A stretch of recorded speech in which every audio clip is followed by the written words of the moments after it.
So today I'm going to be talking about some different travel encounters that you can use because everybody's got to travel somewhere, and if you don't have to think about it and you can just use mine, why not? You may notice that I'm speaking into this and it's not a microphone, but it's a fucking sword, so that's pretty rad. The 5 encounters we're going to go over today are Bandit Attack, obviously, Goblin Illusionists, a Blood Toll, Magical Merchant, and watch me whip, watch me Neigh. Stupidest thing ever. Before we get into that, I just want to shout out to my patron, Rachel Alexandria. Thank you so much for sponsoring this video, and if you are interested in getting a bunch of content, over 120 pages for D&D 5th edition, including a bunch of creatures, a horde of magical items, a new class called Ward Weavers, head on over to Patreon, which I'll probably put a link in the description. I don't know, down below. Thanks. Number 1, Bandit Attacks. So this is a pretty stereotypical traveling encounter. The party is going down the road, and out of nowhere, they're just attacked by a bandit, a group of martyrs, whatever, that jump out. But with this one, there's going to be one bandit, and his name is going to be Lester. And his story is essentially that he was displaced from his village because it was destroyed by a dragon. He went to a nearby city that the players are either coming from, headed to, doesn't matter, seeking refuge and just trying to help get back on his feet. They turned him away because of their policy. So in order to provide for him and his dog, because you got to get some emotional investment into it, anyway, so he started robbing people. His goal is never to actually hurt anybody. He just wants to get money, and he only targets people who he thinks can afford to lose it, and has never actually had to resort to any violence because of his careful selection. However, unfortunately, he now chose the people in your party to attack. He's definitely not the most confident or persuasive robber, and if the party wants to help him make better decisions, they can do so with a DC 14, either persuasion or intimidation check. And if it does come down to combat, he is going to surrender after he gets below half of his hit points, or maybe even after taking the first blow, and falling to the ground, just crying and being overall pathetic. This is from the article that I wrote and posted, but you describing the introduction to this scene may look a little bit something like this. You're slowly making your way through the lightly wooded forest when suddenly a hooded figure jumps in front of you. They're wearing dark leather armor covered in dirt and small bits of blood spattered here and there. Stop right there, they snarl at you, swinging a sword in your general direction. Empty out your bloody pockets and nobody gets hurt. Alright, encounter number 2 is these Goblin Illusionists. So, as the party is going through a thick forest, they find a fallen tree blocking the path, and what turns out to be a cleverly laid trap by 2 Goblin Illusionists. And for these guys, you can just use the regular Goblin stats, just give them a little bit more HP and access to the spell Major Image. The 2 goblins have climbed into nearby trees on opposite sides of the road and are well hidden. It's going to require a DC 16 perception check to spot them. And working together, these goblins have crafted an illusion of a trapped merchant, where this tree has fallen on top of them. They can see a small cart kind of behind them, and the merchant is just like struggling, trying to push it off. You can see clearly that they're in quite a bit of pain. But if a PC uses their action to examine the merchant, they can determine it is an illusion with a successful DC 16 investigation check. The goblin's goal, and your goal as the dungeon master in this case, is to draw the PCs as close as they can to the merchant and keep them distracted, having the merchant say whatever they need to as possible, just to get everyone kind of close and gathered together. And when the goblins feel that the moment is right and it is the prime opportunity, they're both going to throw a bottle of alchemist fire, exploding upon impact.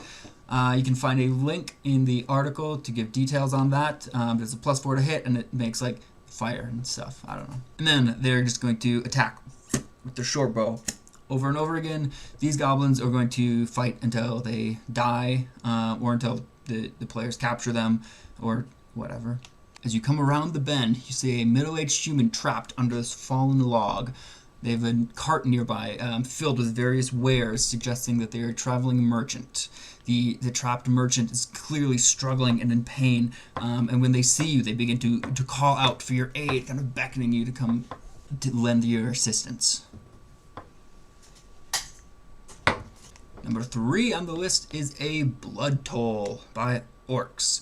So the idea behind this was to make an encounter that has a social dynamic and can potentially lead to combat, but is very easily avoided if the players just kind of go along with it. So the party is traveling through these mountains, coming over a pass, when they spot about 50 yards ahead of them this small orcish encampment. There's no really reasonable way around, aside from scaling these cliffs or going way back around through a city or something. So the party got to go through. The orcs in this camp are all priests, and they belong to a sect that worships a god of vitality. They are actually pretty friendly when they're approached, but when the party does come up a bit closer, they do stop them and demand a small blood sacrifice, holding out a large pot of assumingly communal blood from anyone who's come and gone. They insist that this is for their own safety, and it's to appease the god who watches over this land, and if they don't do it, then they'll have like a bad time. If any of the characters make a successful DC 13 religion check, they would be aware of this knowledge of the orcs and their god, and that they really are quite amicable? I don't know. If you just do provide a small blood sacrifice, they really are rather peaceful. So, a small amount of blood must be collected from each of the party members, minimum 2 points of damage worth of blood into this communal pot. It can either be self-inflicted, or the leader of the orcs does have can do a small ritual with a little dagger, just a small slit across the palm. If the PCs refuse, however, the orcs will not let them pass, and again insist it is for their own safety. And ultimately, if they're not willing to give up any sort of blood sacrifice, the orcs, you can use just regular orc monster stats, just give them the ability to cure wounds 3 times a day and cast Bane at will. These orcs will attack and fight to the death in order to retain a relationship with their god. We're so close. As you come to yet another false summit, you instantly see a small cluster of tents made out of hide, a large fire pit, and approximately half a dozen orcs, maybe 50 yards in front of you. The orcs are all wearing these bright blue robes, and on the back of it you can see embroidered is a large red eye. They really seem to be minding their own business and taking care of just typical camp, domestic sort of things. Some of them are tending to sheep, cooking, tanning a hide. One of them you even see sitting by the fire pit, is weaving a small basket. And despite their docile seeming nature, however, you do notice that there are various axes and javelins, not on their person, but kind of scattered around the camp, easily accessible. Alright, number 4. Are you still with me? Super. Is Magical Merchant. So kind of the cool thing about these guys is that you can introduce them anywhere at any time, even in the most unlikely conditions, scenario, environment, and then they can sort of be a recurring NPC that the parties get to know a little bit better, and you can even have them deliver crucial information to the main plot or a side quest or whatever. It doesn't matter. As the players are going through, wherever, this one not important, they suddenly find a small wagon kind of a short ways in front of them, being pulled by this giant lizard with glowing symbols. Atop the lizard there's a saddle and a gnome whose name is Ronswick, my very first character ever actually. And he sees the characters and excitedly waves and greets them. He's going to introduce himself and ask the players if they need any adventuring supplies. Of course, the players might ask, what sort of stuff does he have? To which he will respond that he's got a little bit of this, a little bit of that, and then give the players a nice old wink. If the players do decide that they want to browse his wares, kind of see what he got, he hops off the lizard and beckons some of the players back to his little, very truly small cart. It takes off the cover of it, and looking down into it, you can see that this is an extra dimensional space, a ladder going down about 10 feet, opening up into more of a larger, not quite warehouse, but maybe 15 by 15 foot small room. It's pretty disorganized, small space, nothing fancy. There's just some tables with just random piles of trinkets, bottles, boxes piled up everywhere. But it almost looks like an antique store that people have just kind of been like throwing shit into it as he finds it. It probably is what he's been doing. Now, as far as what he's actually selling, this is really up to you in the campaign. He's a magical merchant, so he can have anything, various healing potions, low-level magic items, anything like that. I think is perfect for this kind of scenario. Directly in front of you, seemingly out of nowhere, you spot a purple-robed gnome riding a giant lizard. The lizard, which you notice has glowing runic symbols kind of covering its whole body of different colors, is pulling a small wagon covered with a red cloth.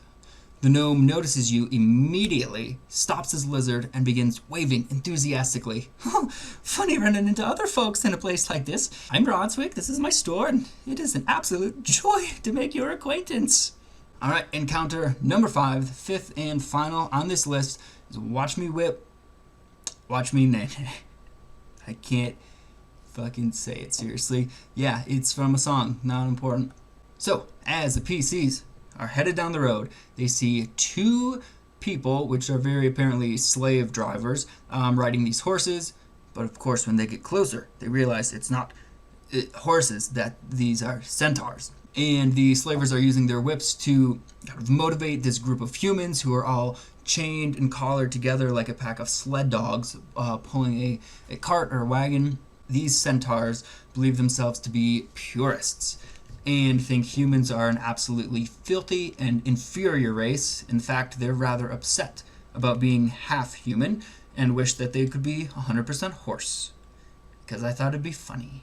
But they have decided to make use of their appendages and capture as much of the plague that is humanity and enslave them to make life better for horses all over. So if the PCs try to approach them or pass them on the road, centaurs are really friendly and will greet them, unless there's humans in the party, in which case the centaurs will be hostile and accuse the non-human party members of just being pathetic, filthy human lovers. PCs can calm these centaurs down by claiming that the humans in their party are actually slaves with a successful DC 15 deception check, or they can say fuck you to these centaurs and they will go on to their own business, leave the party alone with a DC 18 intimidation check. The centaurs are not going to attack unless they are directly provoked, or if the PCs antagonize them or talk shit in any way,